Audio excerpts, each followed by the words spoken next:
American urban utopias. This is a very extensive topic, and of course what I'll offer today is a selective overview that in a sense reflects my own preferences, but also the way I try to weave a narrative of the American city starting from the early days of the Republic until the 21st century. So let's begin with the question of what is a utopia. That's a very simple question that is that we need to address, asking about the functions of utopian thinking. So the word utopia comes from two words from Greek. One of the words refers to the good place, utopia, and the other one, utopia, refers to a non-existent place of nowhere, which is basically utopia is a space, a place that we imagine, but it does not really exist. But generally, when we refer to the term utopia, or utopian thinking, or American urban utopias, which is the subject for today's speech, we think of an ideal place, utopia being a good place. We imagine and once we imagine, create, bring to life perfect societies. It's usually an ordered and harmonious whole that exists in opposition to, in relation to the everyday life that we do not accept and we would like to transform and improve.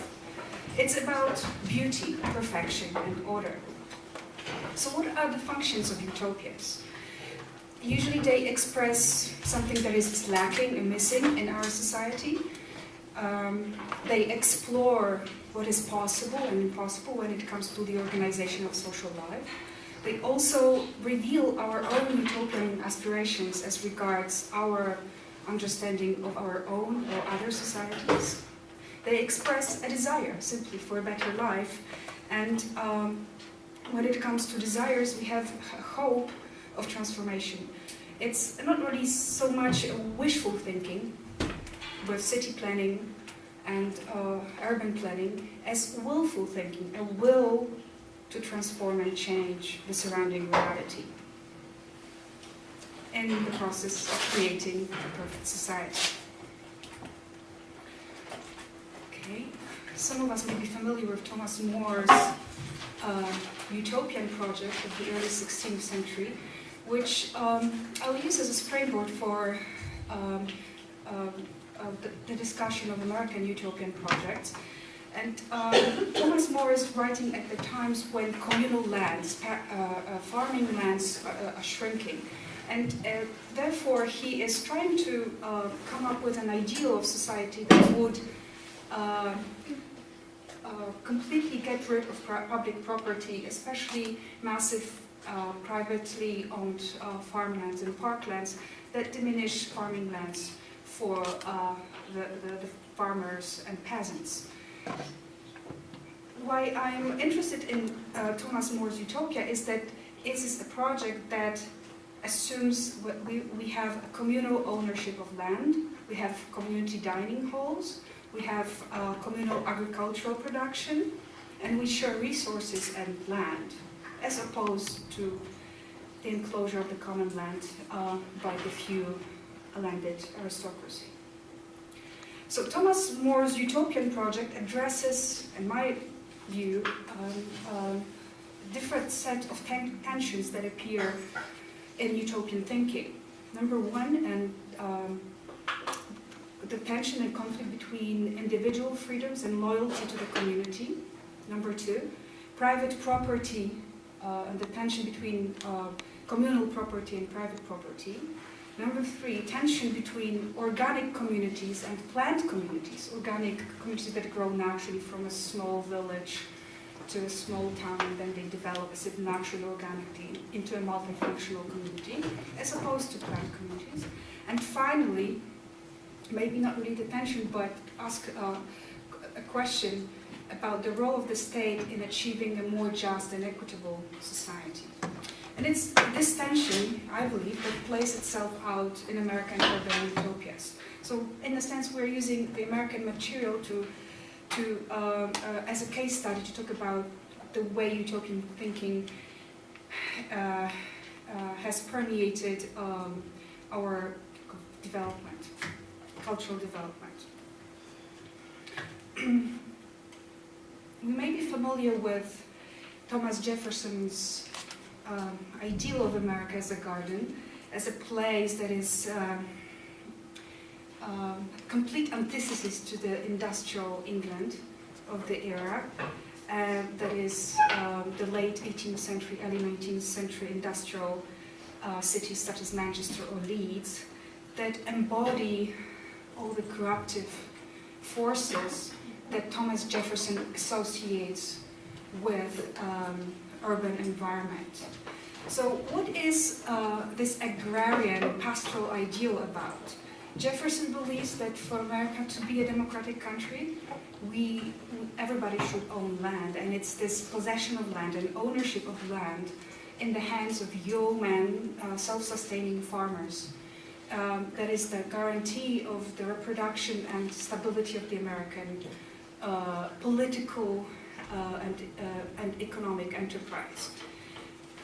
So in short, when it comes to the unspoiled American landscape that we want to retain as a garden, and we want to create a classless society that would stand, again, in opposition to the working class wage laborers that are already being oppressed in England.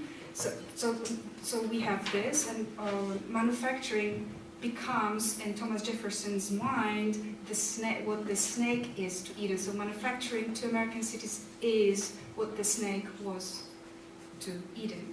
I'm quoting from query number 19 from Notes on the State of Virginia.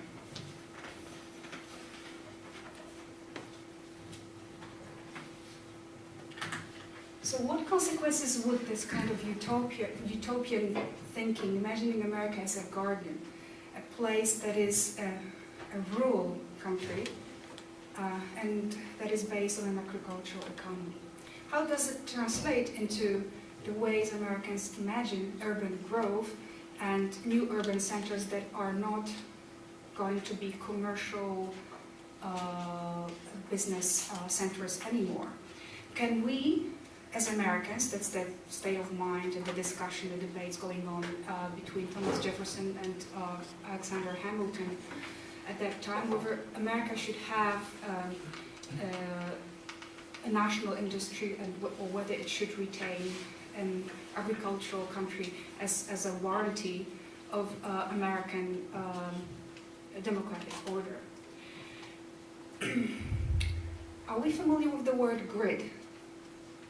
The rectangular street system, the checkerboard kind of street organization that creates blocks. Right? This is what we see on the right-hand side, in the right-hand side picture, the grid of 1811, that is the grid, the commissioner's plan of New York, of how to build American cities on what has been left over by the colonial era New York owners and managers. This is the southern tip of Manhattan that was built up, and the remaining areas, the Lower East Side today, were the farmlands. So how do we develop American cities? What kind of values, social, economic, political, do we inscribe into space? Well, scholar Upton-Dell points out that in the early days of the American Republic, we see the emergence of a spatial imagination, and an attempt to translate those non-spatial values, such as equality and democracy, into spatial terms. So the 19th century grid, as we see it in the slide, embodies the Republican virtues and assumes that each section of the grid, which is a pretty open pattern, there is no enclosure as such, is just an imposition of a non-specific general order that will be filled in with meaning by the choices of freely acting and self-determining individuals. So in other words, we assume that any kind of urban planning at this point, imposition of hierarchies in space, would be antithetical to the ideals of the American Republic that presuppose basic equality of all citizens. And an opposing view of how American cities should grow or develop when it comes to the planning of urban space would be Pierre L'Enfant's 1791 plan of Washington, which was to be built at that time, in the late decades of, the last decade of the 19th century, as the would-be capital of the United States. And Pierre L'Enfant has proposed a completely different solution to the organization and the inscription of values in urban space. First of all, the grid. We didn't see it in the map before, but the grid does not respect the natural topography. So you first level the ground and then you erect new things and new structures. With Baroque planning, with planning that is organized around squares and circles and roundabouts and monuments as kind of points of reference, we have some places that are much more important than others. So when Pierre L'Enfant is thinking about Washington, he places Capitol Hill here and diagonally linking it with the White House. So these are the two building sites that would be interconnected with a system of radially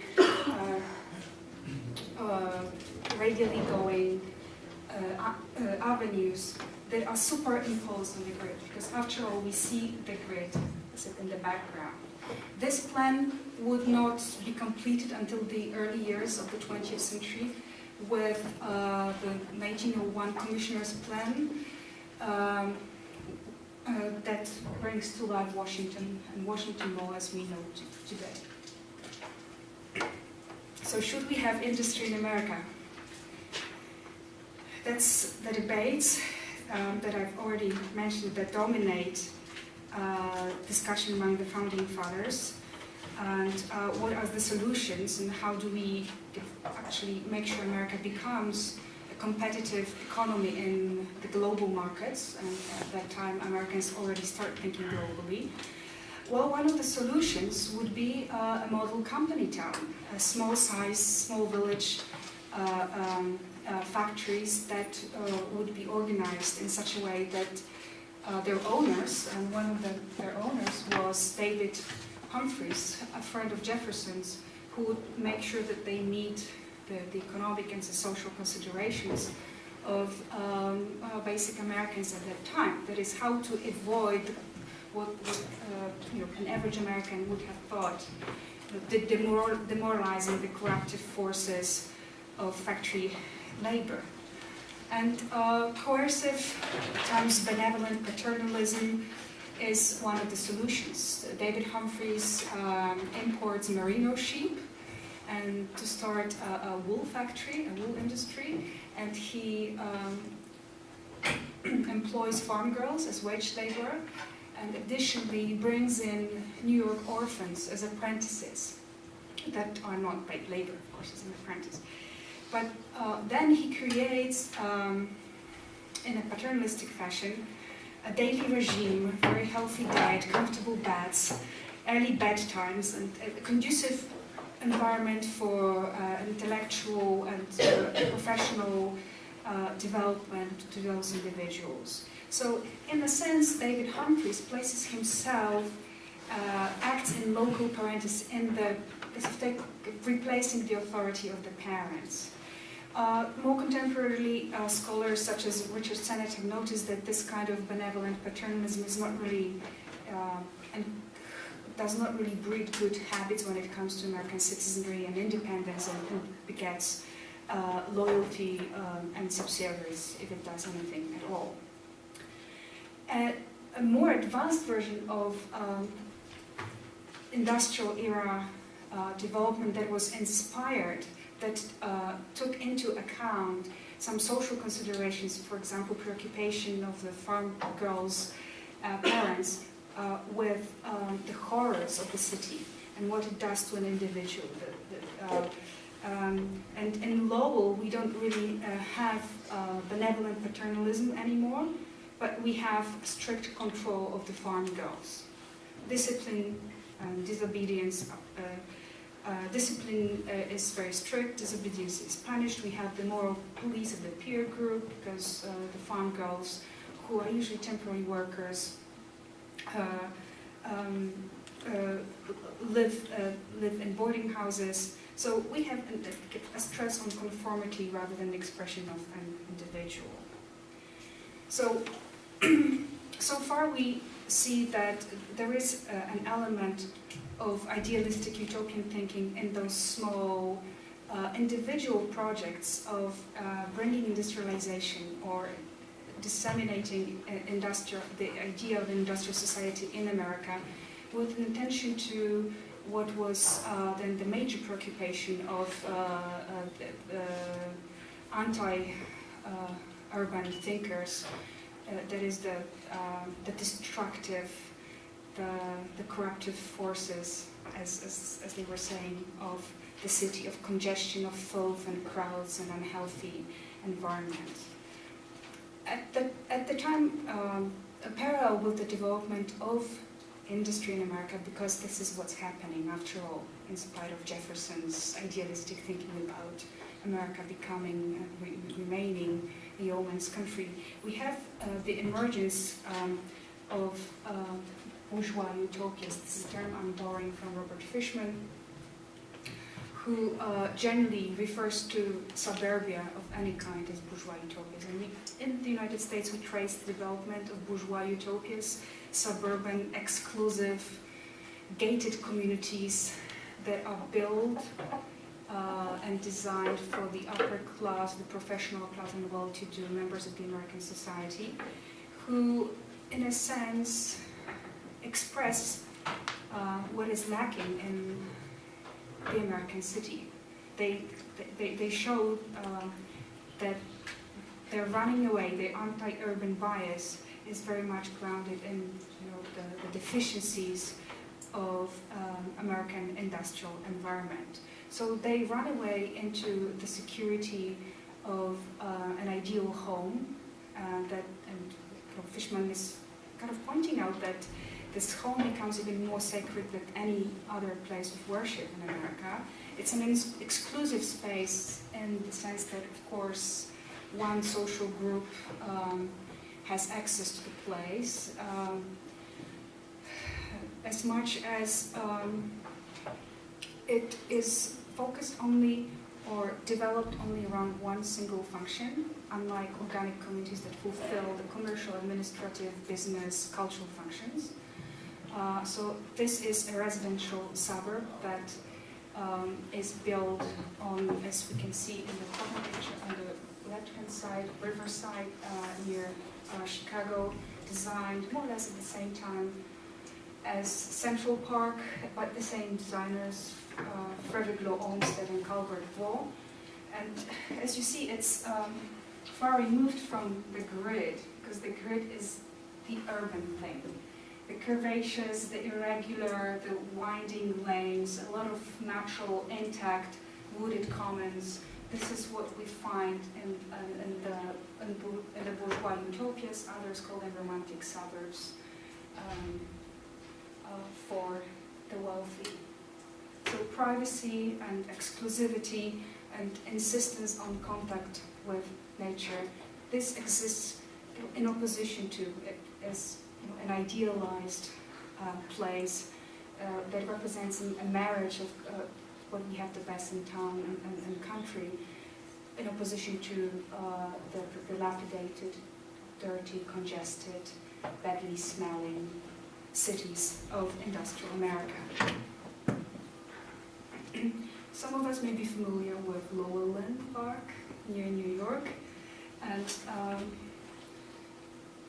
that's the kind of architecture you can come across. Thomas Edison's house, huge spacious real estates, no limit as to the size of the lot that is nicely, the place is nicely landscaped and located. Not much of car traffic. This is the pre-car era, so we have rail connection to the metropolitan area, and of course this is a condition of exclusivity, because not everyone can afford the train fare to commute to the main to the metropolitan areas. So the kind of difficult connection or expensive fare would be an exclusive,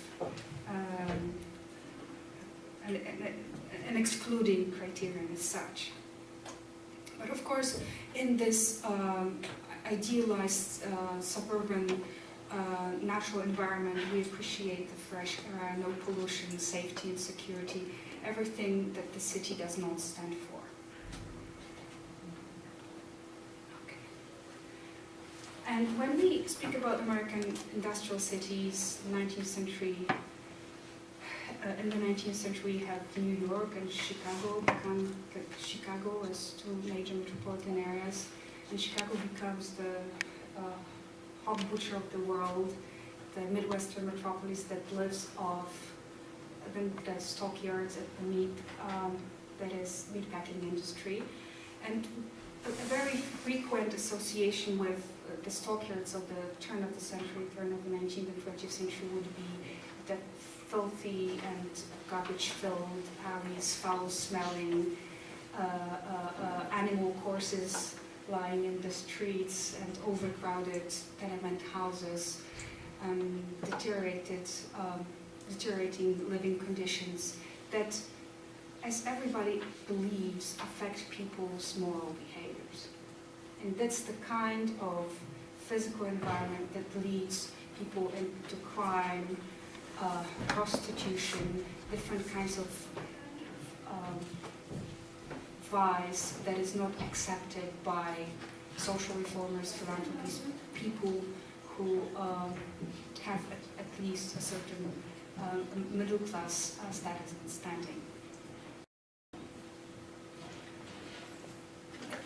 Chicago of that time, that is the last decade of the 19th century, is known also for its splendid project that is the White City, built of plaster on Lake Michigan, an impressive neoclassical project inspired by called the Beaux-Arts, the French School of Architecture, that is grand, that is monumental, impressive, and it's the architecture of the civic realm, of the public realm. But White City is a city on its own, this utopian space within the city, the industrial, filthy, polluted city of Chicago, that commemorates the 400th anniversary of Columbus's discovery of America. And Chicago wants to promote itself as a Midwestern metropolis, but also there are a lot of national ambitions that come into play here, and the Americans want to show the world, what kind of architectural designs and urban planning they are able to produce and build with their own resources, with the French architects of American origin. The designer behind this project was Daniel Burnham, who later in 1901 was also involved in a new plan for the development of Chicago, which never came into fruition.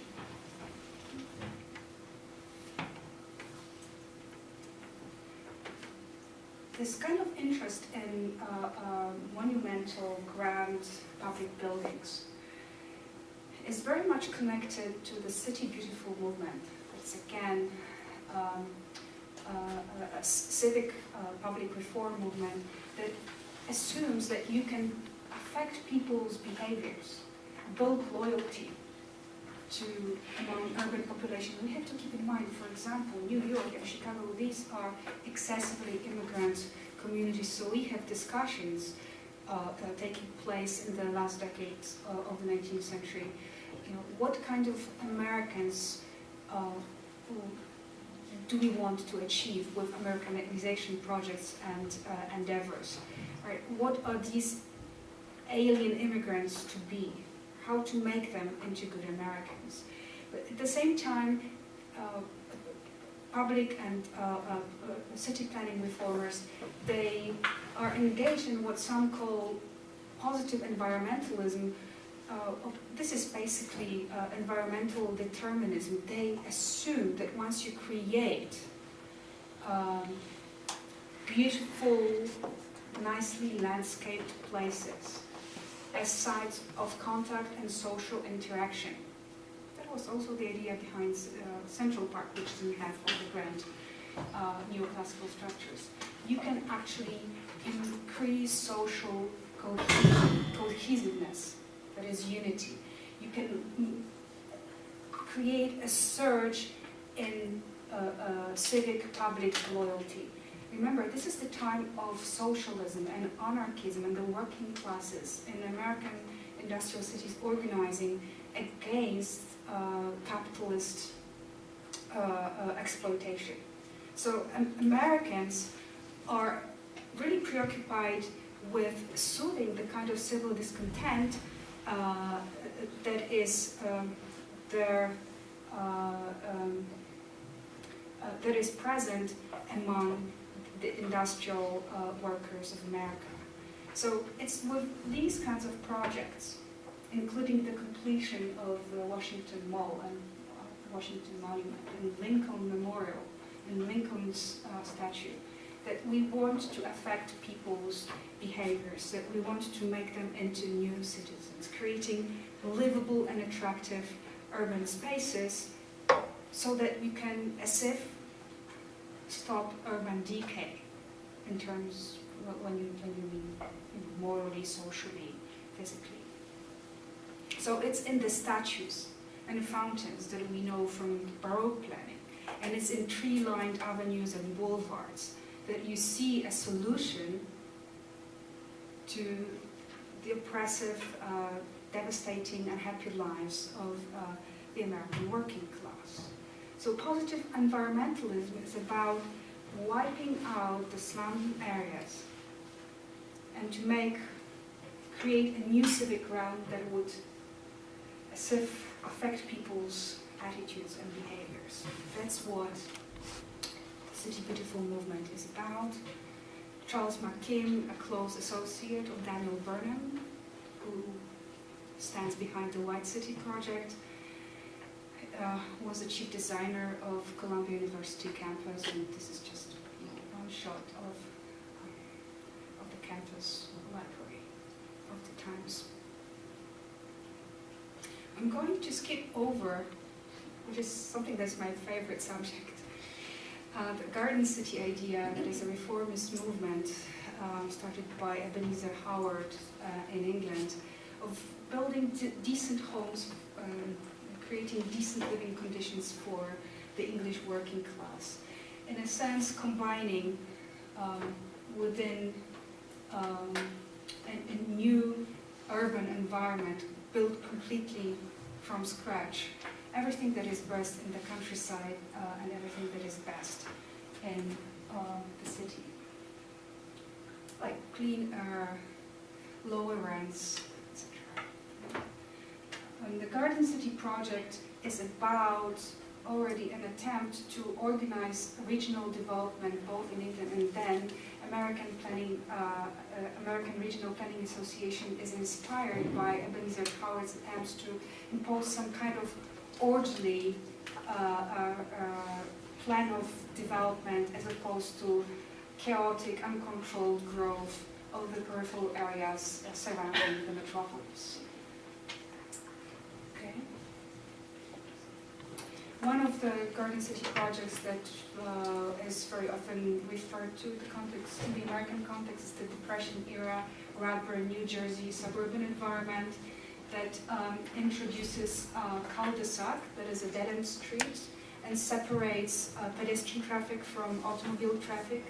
And Radburn, New Jersey is the town of the motor age, in the sense that we have the cars that are parked in the streets leading up to apartments, but all the social life is as if organized around the gardens that look out onto the common areas, connected with a network of passageways and pedestrian walkways. So we have a completely safe environment, which is something very appealing for American parents. unfortunately, Radman ends up being an affluent WASP community. Number one, real estate is so expensive they can't really afford to make it into a decent living environment for decent Americans. Number two, the Depression era stops the projects, and if you think about Radburn, only a small section of it is developed and functional until today. Right. Is anyone familiar with Frank Lloyd Wright's, American famous architect's, urban vision of America, the broadacre city?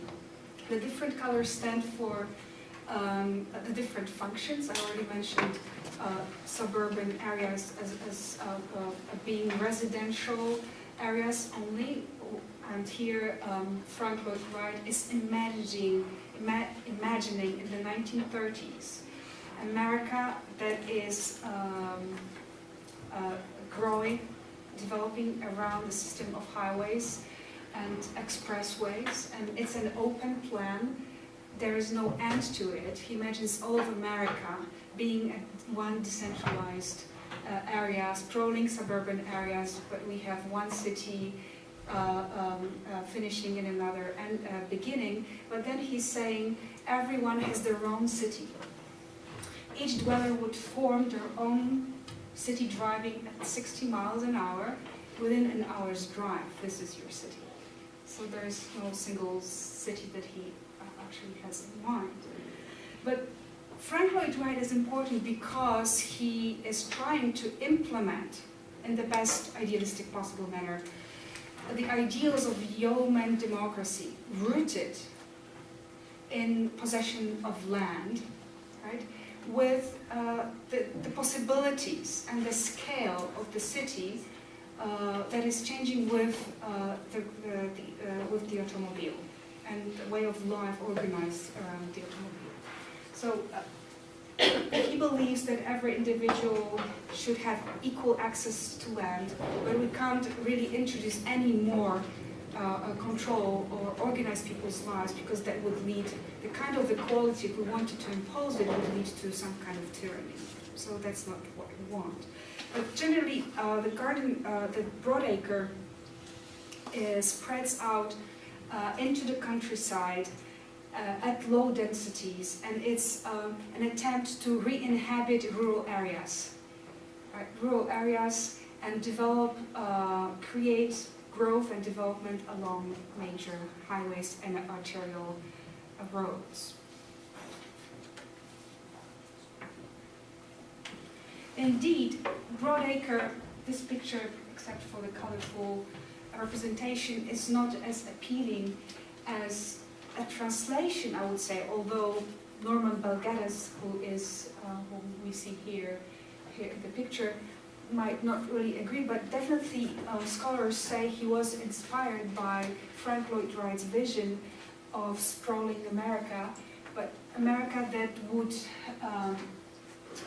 sprawl, develop according to a certain plan, unlike the termites and the locusts of the city. So in his book, Norman Belgeddes has a book, Motor City, where he speaks about suburbanites who leave the city and to go back to their cheap suburban homes, and the termites, that is the lower classes, as if destroy the fabric of the urban from within invisibly. We don't really want that kind of urban development. So Norman Belgeddes is commissioned in the 1930s to create a diorama of America, a vision of the future, a vision of not so distant a future in the 1960s. And this is built in a huge spherical pavilion. The whole structure is called Trilon and Perisphere, where inside he builds a vision of America to be seen by millions of visitors that are taken on a tour, as you see them hanging up there, on a tour of America to imagine the city of tomorrow, that is the city in the 1960s. High rises, multi-lane highways, everything is subordinate to the automobile, and we don't have any filth, any decay, because we have demolished all the deteriorated housing, and we have erected those beautiful, imposing, impressive high-rise structures that are really sustainable. There is no pollution. We have a lot of control over our space. This is how Norman Belgedes imagines America of tomorrow in the 1960s.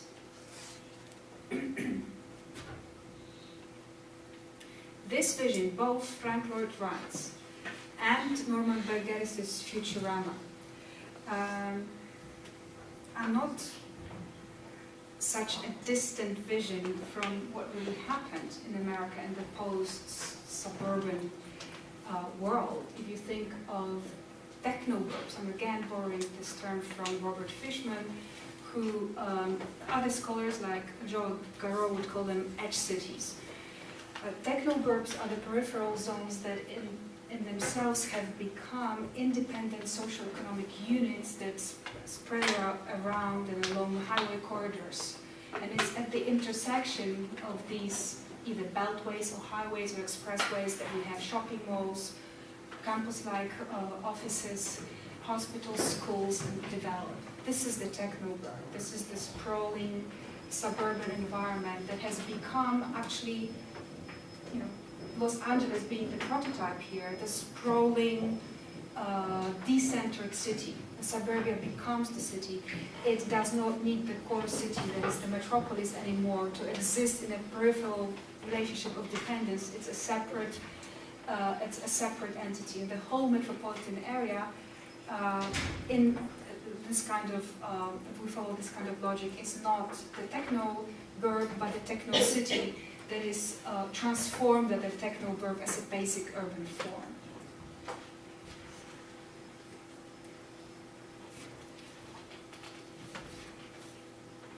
Now, I haven't mentioned, and some of you who are familiar with Le Corbusier were wondering probably why I haven't mentioned Le Corbusier, but there is a certain kind of linear narrative that I'm following, and there are some raptures here. And of course, Le Corbusier is a Swiss architect who is sometimes praised, sometimes criticized for his modernist urban visions that were also oriented towards implementing social change. In 1924, and this is where I see Frank Lloyd Wright's inspiration for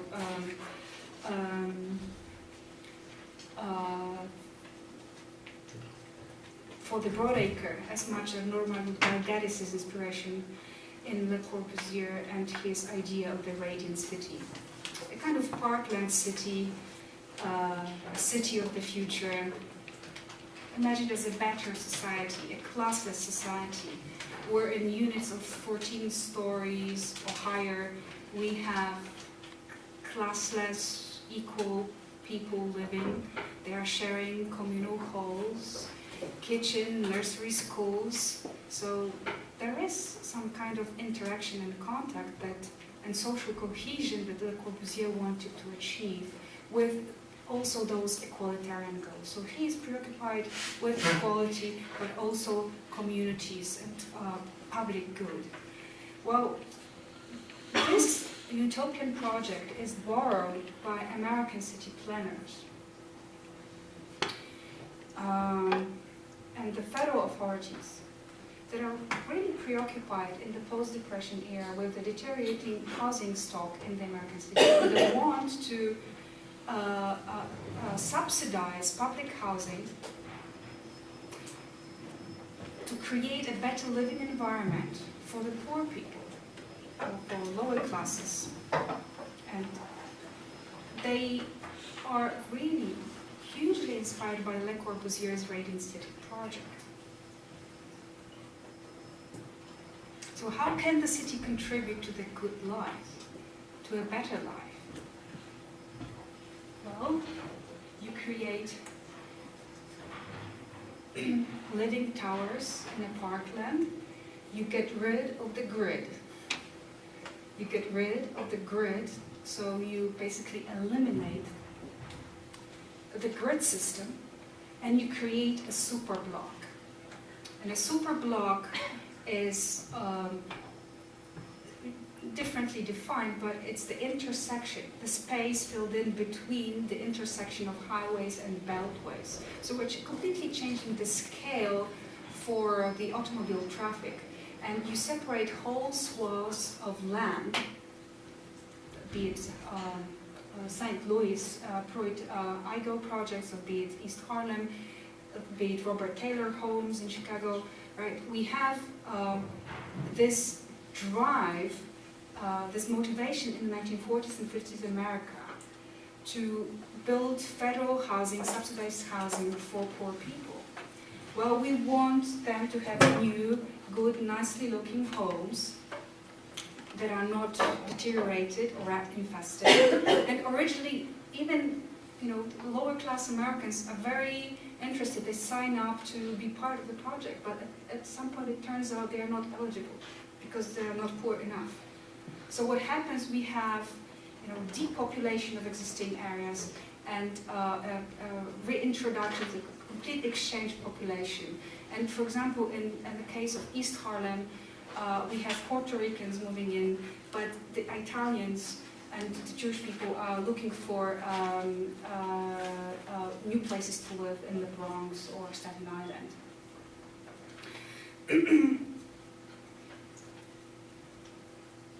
In the 1960s, scholars and writers such as Herman Gans in his book Urban Villagers and Jane Jacobs in her book The Life and Death of American Cities, that thanks to Maciek, who is in the audience here, has been translated into Polish.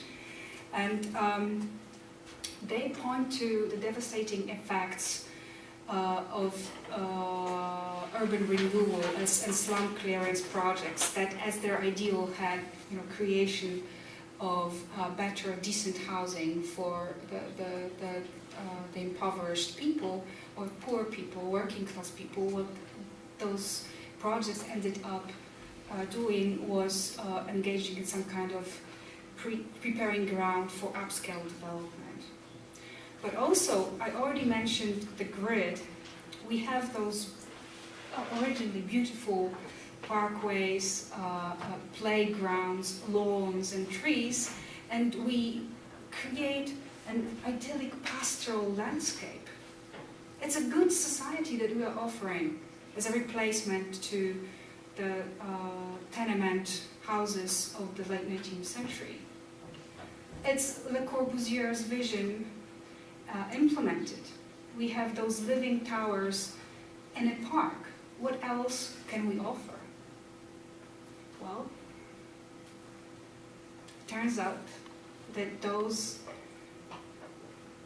residential areas do not have jobs.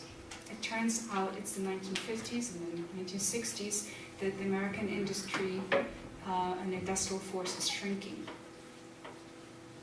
People who are confined to those beautifully landscaped high towers cannot commute to other areas in the city because there is no way they can do this. Very few of them have cars.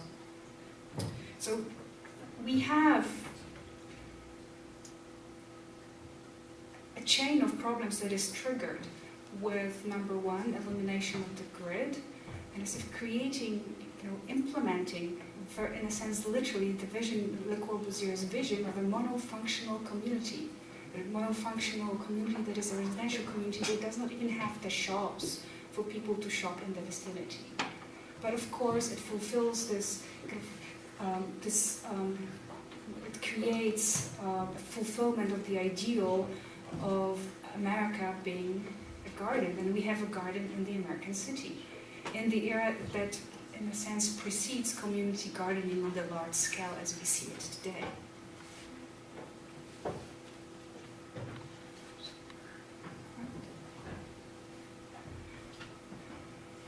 So we have seen the high-rise projects collapse,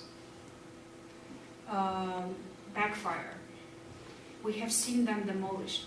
By the 1950s and even until today, we see many high-rise projects demolished we agree that Le Corbusier's vision of monofunctional communities did not really work out in the particular context in which they were implemented.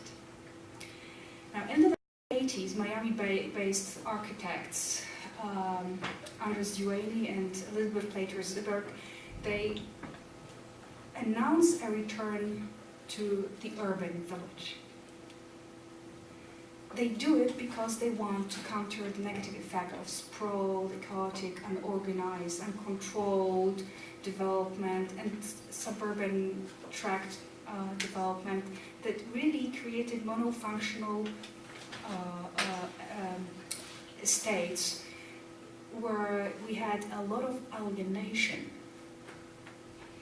That's the language of the Chicago school that basically assumes, like some of you may be familiar with Lewis Worth's text, Urbanism is a Way of Life, that it's in the city that you experience the breakdown of communal bonds. So new urbanists are on a mission that, again, is inspired by the great thinker and critic and journalist Jane Jacobs, because Jane Jacobs is the one who pointed to the importance of streetscapes and streets for the existence for community life and for creating what Herbert Gask has called urban villages. But Jane Jacobs was never positive, unless I'm wrong, about suburbia. She was speaking about coming back to the city and retaining old, traditional, multifunctional, mixed-use, ethnically diverse communities. And she was a romantic. She was a gentrifier in Greenwich Village. We have to keep this in mind. And so new urbanists want to retrofit the suburbia. What does this mean? It means they want to make the suburban landscape denser, make it more friendly for pedestrian traffic and for social face-to-face interaction. They want to create, with urban planning, of course, as a tool, a way of life that would stimulate friendliness, neighborliness, and openness, and therefore they have created such landmark projects as Celebration in Florida. And Celebration has been extensively written about because, well, Sharon Zukin calls it a theme park. It's a community that was built from scratch by the Disney company. So they don't really have the municipal government or mayor, they just have a Disney manager being in control of public space. And new urbanists are really very attentive to the kind of local heritage architecture that they want to bring into their planning. They're really preoccupied with densely built urban spaces designed so that people interact and get into touch with each other and become friendly and neighborly, but also they pay attention to contact zones. The porch is the community zone. The backyard is the private zone. And it's in the porch where, the porch, which is a semi-public space, that becomes this space of social interaction. So just to sum up, new urbanist projects are idealistic because they want to return to paradise lost, to a community, an old-time traditional small-town community that, well, many believe never existed in its myth. But they want to do it with planning tools and covenants and rules and regulations. So, for example, in Celebration Florida, you as a house owner, you have to sign a covenant, declaration of covenants that says, I will hold a garage sale on a certain day only, or at certain intervals, and I will have a specific kind of curtains in my house, or I'll grow certain kinds of shrubs in my front yard, because this is all regulated by Disney company. But in other new urbanist projects, we have the Homeowners Association, that is the sole decision-making body, which can impose, again, some restrictions on people's management of their land. And new urbanist projects are not always so attractive. Number one, there is some kind of a trade-off. You have a smaller piece of ground, you have a smaller garden, you have a smaller backyard, and your freedom is limited to a certain degree. And also, some think that those sugar-coated reproductions of small-town, old-town America are, in a sense, a tool of control of community building. So we end in a sense, on a very sad note, speaking about urban planning that begins with the grid and Republican ideals and equality and some kind of democratic freedoms and the threats, in opposition to the threats and horrors of industrialization. And we end up with this very romantic movement of urban planning that makes community building a tool of community control. Okay. Right. So, as a conclusion, maybe to wrap up the different kinds of threads I've been pulling here, American urban utopias, of course, offer a critique of the life as we know it. But they are also some kind of an attempt to create a perfect and ideal society.